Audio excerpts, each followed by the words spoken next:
Bonjour et bienvenue sur le plateau de Mobility TV pour aujourd'hui une émission. On va se poser une question sur le 100% électrique, peut-être ses limites. Est-ce que c'est vraiment la seule et unique solution ? Il y a d'objectifs ambitieux de la part des constructeurs, 2030, 2035, des réglementations européennes. En attendant, 2030-2035, on va voir ce qui existe maintenant, quelles sont les alternatives et peut-être effectivement les limites de ce virage à 360 vers le 100% électrique. Pour en parler, en studio, 4 invités. Je vous présente d'abord Antonio Pires da Cruz. Bonjour. Merci à vous d'être là, responsable du programme Carburant et émissions à l'IFP Énergie Nouvelle, parce qu'il n'y a plus que pétrole. Après le P, on a maintenant Énergie Nouvelle, donc on parlera de tout cela avec vous. À vos côtés, Nicolas Kurtzoglou, merci à vous d'être là, du SNPAA, Syndicat National des Professionnels des producteurs d'alcool agricole. Producteurs, pas des professionnels, c'est des professionnels, mais ils produisent, voilà, et vous êtes le responsable carburant du SNPAA. Merci à vous d'être là. En visio avec nous, Pierre-Étienne Franc, bonjour. Bonjour. Merci beaucoup d'être là. Alors, je vous présente désormais avec votre casquette 5T Hydrogen. On avait fait votre dernière interview Air Liquide avec vous ici sur le plateau de Mobility. On va parler quelques mois plus tard de la suite et de l'hydrogène vert en particulier. Merci à vous d'être avec nous. Et puis Guillaume Crunel de chez Deloitte, responsable du secteur automobile. Merci à vous Guillaume d'être là. On va peut-être commencer avec vous pour poser justement un petit peu le décor de se dire qu'effectivement le 100% électrique, on a l'impression qu'il n'y a que ça, que c'est la seule solution, que Volkswagen, etc., tout le monde s'y met très vite. Mais on entend aussi des voix, notamment des équipementiers, des professionnels du secteur automobile se dire est-ce que c'est raisonnable de mettre tous ces œufs dans le même panier, dans la même technologie ? Vous sentez que c'est quelque chose qui est en train de monter aussi dans les débats, ou est-ce que c'est du lobbying classique aussi pour se dire qu'il y a des choses à gagner d'ici 2030-2035 ? Je pense que le vrai sujet, quand on est derrière le 100% électrique, la vraie question qui se pose, elle est est-ce qu'on parle de 100% des véhicules qu'on vend ? Ou est-ce qu'on parle des véhicules qui roulent ? Parce qu'il y a quand même une grosse différence entre les ventes de véhicules et le parc roulant. En France, on vend un petit 2 millions de véhicules par an dans les bonnes années. Oui. On a quand même 38 millions de véhicules sur les routes. Donc quand on parle de 100% quelque chose, il y a des phénomènes d'entrée et de sortie de parc qui font que tout ça va prendre un peu de temps. Donc la question du 100%, c'est à quel horizon ? Après, il y a, me semble-t-il, des éléments de langage qui sont importants. Parce que quand on parle de 100%, je dirais renouvelable ou 100% soutenable, on a toujours tendance à parler de véhicules électriques à batterie. Il y a plus que ça. Alors évidemment, c'est une grosse part du marché de demain, tout simplement parce que ça a commencé plus tôt et qu'un certain nombre de grands constructeurs sont engagés là-dessus. Mais quand on parle de véhicules électriques, on a des véhicules à batterie, mais des solutions qui arriveront demain au niveau notamment de l'hydrogène sont aussi des véhicules électriques. Et on peut imaginer d'autres technologies. Donc ce qui me semble important, c'est de ne pas cantonner l'innovation et les potentialités de développement industriel à une seule technologie. Non pas qu'elle soit bonne ou mauvaise, mais que dans la compétition internationale, la place de la France et ce vers quoi on doit se développer pour les citoyens, il y a probablement beaucoup d'autres solutions.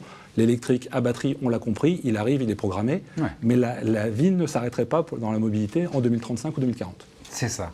Justement, Antonio Pires da Cruz, Énergie Nouvelle, je le disais au pluriel, quelles sont justement pour vous les options crédibles en ce moment en termes notamment de carburant alternatif? Est-ce que c'est des choses qui sont en train de se développer? Est-ce que du coup on se dit mais ça sert à quoi de le développer s'il faut l'arrêter en 2035? Où on en est où là en ce moment?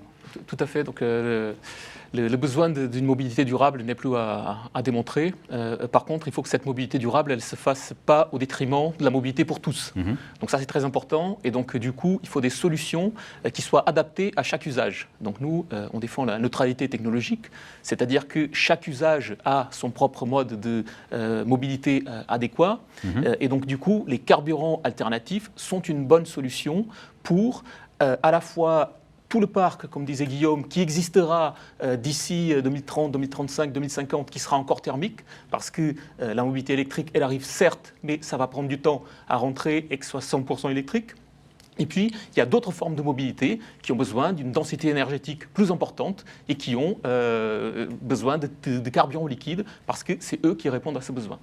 Et alors d'autres formes de mobilité, on va penser à l'hydrogène. Pierre-Étienne Franc, vous êtes avec nous en visio, je vous fais rentrer dans la danse évidemment.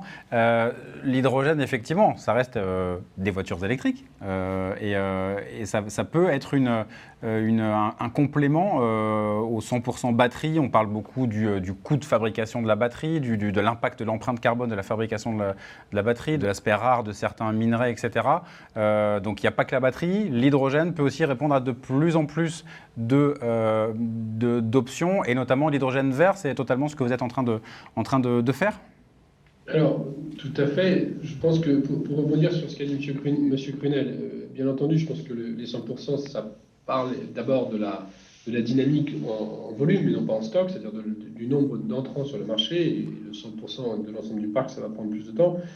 Deuxièmement, il n'y a pas de constructeur aujourd'hui dans le domaine de la mobilité, notamment lourde et commerciale, qui ne regarde pas les deux options sur l'électrique, c'est-à-dire l'électrique hydrogène et l'électrique à batterie, parce que les deux sont très complémentaires.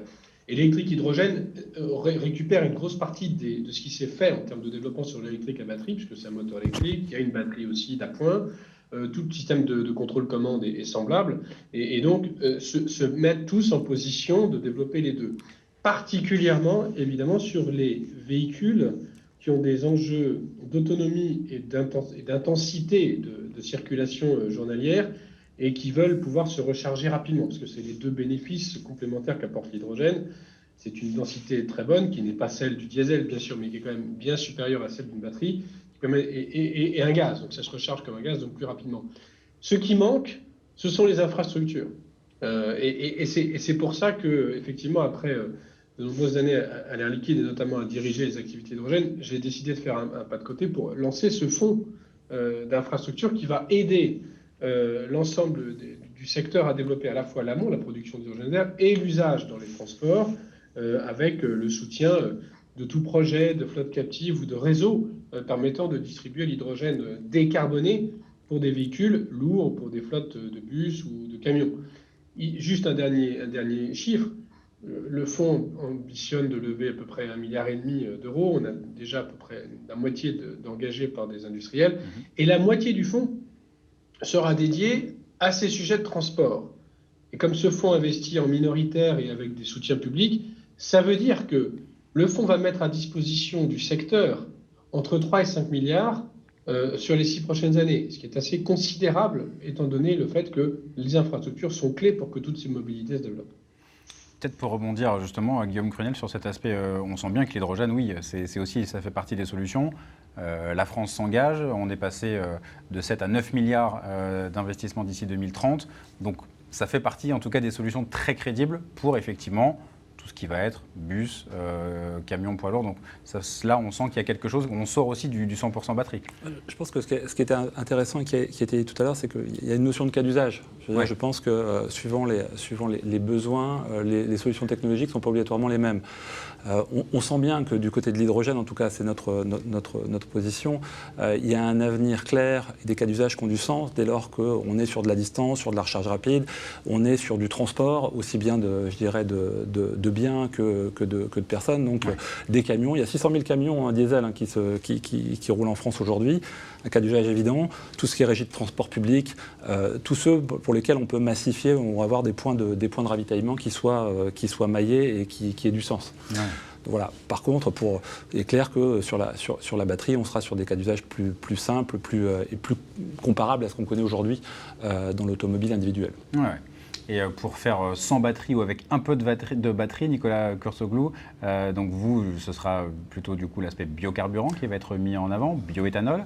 Est-ce que vous avez envie aussi de mettre en avant, c'est donc du coup l'utilité du bioéthanol dans ces nouveaux véhicules, notamment des hybrides rechargeables. Vous êtes notamment ce que je trouvais intéressant, c'est ce qui sort du rapport de l'Institut Montaigne pour montrer que si on compare du 100% électrique et certains types de véhicules grâce au biocarburant, en termes de pollution, on est plutôt pas mal. Effectivement, en fait, le bioéthanol, c'est une solution immédiate, efficace et abordable pour les automobilistes. Dès aujourd'hui, il y a des voitures qui roulent au superéthanol. Ford a lancé toute une gamme de voitures flex fuel. Certaines sont hybrides non rechargeables pour l'instant. Et effectivement, nous, ce qu'on voit pour l'avenir, une des solutions, c'est de l'hybride rechargeable flex fuel qui utilise, on remplace l'essence liquide fossile par du superéthanol, donc du bioéthanol produit en France. Donc c'est de l'indépendance énergétique. C'est de la réduction de CO2. Le bioéthanol pur fait 75% de réduction de CO2 par rapport à l'essence fossile. Et donc si on prend en compte la production voiture électrique, voiture thermique, effectivement, même des ONG comme Transport et Environnement expliquent qu'à partir de 18 000 km roulés, on commence à faire des économies de CO2 avec une électrique, mais c'est vrai qu'en amont, il y a beaucoup de... on part de loin, on pollue forcément en produisant cette voiture électrique, donc c'est vraiment l'idée aussi de mettre en avant... Une excellente étude de l'IFPEN qui est sortie en mai 2021 montre qu'une voiture électrique avec une batterie de 60 kWh, donc 400 km d'autonomie à peu près, l'impact sur l'analyse de cycle de vie, c'est 85 grammes de CO2 équivalent par kilomètre. L'hybride flex fuel qui roule au superéthanol, donc équivalent, et qui a une autonomie supérieure, c'est 74 grammes de CO2 de kilomètre. Et évidemment, c'est logique puisque la batterie dans le véhicule électrique représente la moitié quasiment des 85 grammes de CO2. Oui, c'est ça. Donc on le comprend. Du coup, on vient de vous citer, en tout cas, votre institut. L'idée, c'est d'exposer avec des faits, tout simplement, de montrer qu'il y a des options sur la table qui existent et de le mettre en avant. Il faut aussi, est-ce qu'il faut faire de la pédagogie? Il faut faire passer le message un peu plus fortement au niveau européen, notamment. Tout à fait. Un de nos rôles à IFP Énergie Nouvelle, il est double. L'un, c'est d'être un tiers de confiance des pouvoirs publics pour pouvoir les éclairer sur les différentes solutions qui sont possibles, pour pouvoir analyser aussi les choix politiques qui sont réalisés. Ouais. Et donc, du coup, après, c'est aux politiques de faire ces choix, évidemment. Et le deuxième point qui est très important, c'est de fournir de la recherche et développement pour l'industrie, et pour l'industrie française en particulier, et de la recherche et développement qui puisse créer de la valeur et qui puisse créer de la valeur pour les entreprises, ouais, et pour la France, et pour l'emploi. Et dans ce cadre-là, nous développons à IFP Énergie Nouvelle des procédés qui permettent aujourd'hui d'aller vers des carburants, des biocarburants durables, notamment des biocarburants avancés, qui sont des carburants qui sont très vertueux en termes d'analyse de cycle de vie, ouais, puisqu'ils permettent des réductions très importantes des émissions de CO2 dans une dimension du puits à la roue, ouais, c'est-à-dire sur l'ensemble du cycle de vie, ouais, du carburant. Et donc, du coup, ces carburants-là, aujourd'hui, les technologies sont disponibles. La France dispose des infrastructures pour les utiliser, qui peuvent être converties pour ce type de carburant. Et surtout, la France dispose aussi de la ressource pour les produire. Ouais. Pierre-Étienne Franc, je crois que vous vouliez intervenir. Oui, parce qu'il faut toujours regarder la picture globale. Donc, et chacune des technologies a des avantages et des inconvénients, et c'est pour ça qu'on a besoin de toutes. Mais juste 2 points.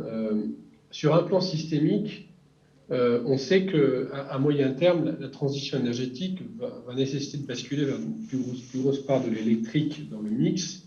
Et cette électrique, qui sera fournie soit sous forme d'électricité classique, soit sous forme d'un vecteur complémentaire d'énergie qui est l'hydrogène, parce que c'est l'un des moyens d'aller chercher l'énergie renouvelable dans les contrées les plus lointaines de la manière la plus abondante. Bon.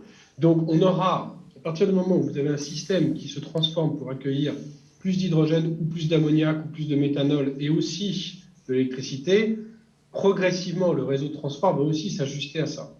Alors je ne suis pas en train de dire que le bioéthanol et les fuels alternatifs et les moteurs thermiques n'ont pas encore une place qui est prépondérante aujourd'hui et qui va décroître, mais qui va rester importante. Mais il faut aussi préparer l'ensemble du système productif et énergétique à accompagner ces solutions électriques ou hydrogène, parce qu'elles vont irriguer le reste de l'industrie.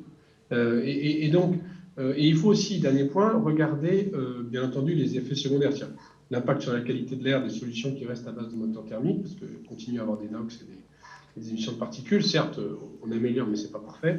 Et puis, ça, vous avez la réponse mieux que moi du côté du SNPA, j'imagine, mais les enjeux d'utilisation de surface agricole pour du bioéthanol, je ne sais pas comment ça comment ça a évolué, mais c'était un des sujets qui était parfois un peu challengé par... vous pouvez répondre, Nicolas, effectivement, parce que c'est souvent ce que les ONG mettent. Je vous tends la perche. C'est ça, exactement, parce que pas mal d'ONG disent, on pourrait se dire, c'est 100% français, 100% écologique pour faire un peu, pour résumer, mais on dit oui, utilisation des terres agricoles. Qu'est-ce que vous répondez justement à ces... Effectivement, la France, ça n'a pas été dit, mais la France est le premier producteur de bioéthanol en Europe. Ouais. Il fait 12 millions d'hectolitres de bioéthanol. Il faut savoir que c'est 0,6% de la surface agricole utile qui est utilisée pour faire 12 millions d'hectolitres de bioéthanol. Donc ça représente à peu près 10% de la consommation d'essence. La volonté, ce n'est pas de remplacer 100% de l'essence. Hein. Il y a une part du mix énergétique qui sera pour le bioéthanol, il y a une part qui sera pour l'hydrogène, pour l'électrique à batterie, pour le biogaz, etc. Donc voilà, mais même si on multiplie par 3 ou 4, ça reste des pourcentages extrêmement faibles de la surface agricole utile. Donc il est extrêmement important de rappeler ces ordres de grandeur et que tout le monde en soit bien conscient.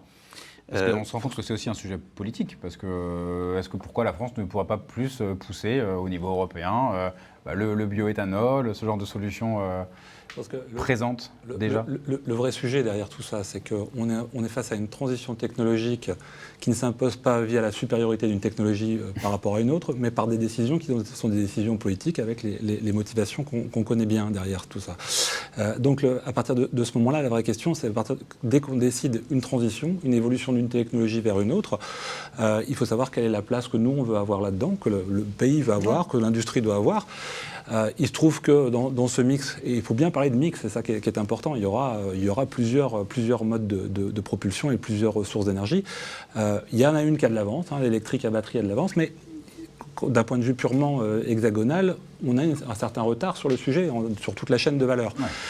Donc toutes les parties ne sont pas obligatoirement perdues, mais il faut quand même se poser la question de demain, dans ce mix énergétique d'ensemble, quelles sont les parts sur lesquelles un pays, une industrie veut être positionnée pour jouer sa place. L'Europe, historiquement, avait sa supériorité automobile mondiale issue de la motorisation thermique. Ce pan-là s'en va. Ouais. Par quoi le remplaçons-nous ? Donc c'est pour ça que le genre d'initiative que porte Pierre-Étienne Franc avec une autre proposition de valeur dans l'hydrogène, c'est probablement une des choses, une des opportunités à saisir d'un point de vue purement hexagonal, si demain on veut garder un certain leadership dans la mobilité de demain. Pierre-Étienne Franc, allez-y, justement, j'allais vous relancer. Un des derniers bastions d'excellence française, même si c'est un sujet particulièrement politique, c'est le nucléaire. Et le grand intérêt du nucléaire pour l'hydrogène, c'est que c'est un moyen d'avoir de l'hydrogène en baseload à partir de l'électrolyse de manière propre. Et le grand intérêt de l'hydrogène pour le nucléaire, c'est que c'est un moyen de continuer à utiliser une partie de nos ressources nucléaires tout en faisant grandir la part de renouvelables. Ouais. Donc ce serait très dommage de la part de la France, effectivement, de ne pas pousser ça. Et c'est bien pour ça que le président Macron est allé voir la start-up Genvia hier, parce que c'est une start-up qui permet de faire des électrolyseurs. Alors pour l'instant, elle n'est pas très mûre, elle doit progresser, ouais. Mais des électrolyseurs qui sont capables d'améliorer la performance de manière fantastique en récupérant la chaleur fatale, notamment des sites nucléaires. Donc là, on est dans une logique absolument implacable de filière qui, je pense, pour le coup, a ses vertus. Et on est dans les temps, Pierre-Étienne Franc, au niveau européen? La France est dans les temps, est enfin dans les temps, parce que oui. On se rappelle des volontés du ministre Nicolas Hulot de faire un vrai plan. À l'époque, ça avait été retoqué, puis finalement, on est vraiment sur des chiffres comparables en termes de soutien au soutien des autres grands pays qui soutiennent l'hydrogène. On a encore besoin de renforcer la qualité et la force des technologies cœur de cette filière, c'est-à-dire l'électrolyse d'un côté et la pile à combustible de l'autre, mais on a des acteurs français qui savent faire. Donc si on met le paquet au bon endroit, qu'on travaille un peu des stratégies de consolidation et qu'on va vite sur la mise en œuvre de grandes unités de production, ce qui est a priori le projet français dans quelques grands bassins, ouais. Oui, la France peut être un des pionniers. Antonio Pierre-Zacco. Oui, précisément, moi je vais rebondir par rapport à ce que Pierre-Étienne dit sur la souveraineté industrielle de la France, ouais. Ce qui est très important. Donc comme je disais tout à l'heure, nous disposons aujourd'hui, nous développons depuis une dizaine d'années des technologies qui nous permettent d'aller vers des carburants avancés deuxième génération. Il faut savoir qu'aujourd'hui, il y a, je ne sais pas si ces chiffres ont été mentionnés par Guillaume tout à l'heure, mais 250 millions de véhicules particuliers en Europe. Aujourd'hui... C'est un chiffre français, mais du coup, là, en Europe, c'est... En Europe, 250 millions de véhicules. Avec une ambition qui a été affichée de 30 millions de véhicules électriques à l'horizon 2030. Ouais. Il reste quand même 220 millions de véhicules thermiques à rouler. Et ça, même si entre 2030 et 2050, cette réduction va être plus importante, il y a quand même des véhicules à nourrir. Et donc, du coup, l'utilisation de carburants qui peuvent être directement implantés dans le véhicule, utilisés par le véhicule, sans modification, sans besoin d'investissements supplémentaires par les constructeurs automobiles, est très intéressante. Donc nous avons développé en France des technologies qui permettent de le faire, nous le faisons depuis 10 ans, ces technologies-là sont disponibles, elles utilisent des ressources de biomasse que l'on appelle des ressources avancées, c'est-à-dire ce sont des déchets agricoles, des déchets forestiers, etc., qui ne sont pas en compétition avec l'alimentaire, ce qui a été en débat il y a quelques années, même si ça a été très tempéré par Nicolas et très bien, comme il disait tout à l'heure, mais cette disponibilité de biomasse, elle existe, elle permettrait de suppléer, d'intégrer dans le pool essence et diesel à peu près un quart des carburants qui sont utilisés aujourd'hui, si elle était intégralement utilisée à ce propos. Et je rebondis aussi par rapport à la question de l'hydrogène. Nous avons fait une étude à IFP Énergie Nouvelle qu'avec de l'hydrogène vert qui serait rajouté à ces procédés, nous pourrions multiplier par 2 la production de ces biocarburants. Donc ce sont des choses qui sont très intéressantes. Nicolas Curzolo, vous vouliez ajouter aussi Oui, donc je veux dire qu'effectivement, le bioéthanol étant produit en France, c'est bon à la fois pour l'emploi et pour l'indépendance énergétique, comme l'a rappelé le président Macron, que c'est extrêmement important d'utiliser par exemple le nucléaire et puis toutes les autres possibilités. Donc les biocarburants et le bioéthanol en fait partie. Juste une petite réponse sur les émissions de polluants par rapport au superéthanol de 85, c'est 90% de réduction de particules fines et 30% de réduction d'oxyde d'azote par rapport à l'essence. Donc c'est bon aussi pour la qualité de l'air. Effectivement. Un petit mot de la fin avec vous, Guillaume Crunel. On est sur Mobility TV en 2035, on fait une petite table ronde. On parle de quoi? On parlera forcément que d'électrique ou on se dira, bah oui, effectivement, il y aura toujours en 2035 ce mix et puis ces différentes options sur la table. Il y aura toujours ce mix en 2035, alors beaucoup plus favorable au mode de propulsion électrifié, ça c'est sûr. Après, moi je forme le vœu qu'il y ait des solutions qui se soient imposées et qui soient efficaces, dont nous ne parlons pas encore aujourd'hui. C'est aussi un bel objectif. On va finir sur cette note et un grand merci à tous les 4 d'être venus sur le plateau de Mobility TV et à très bientôt. Merci à vous. Merci. Au revoir. Merci.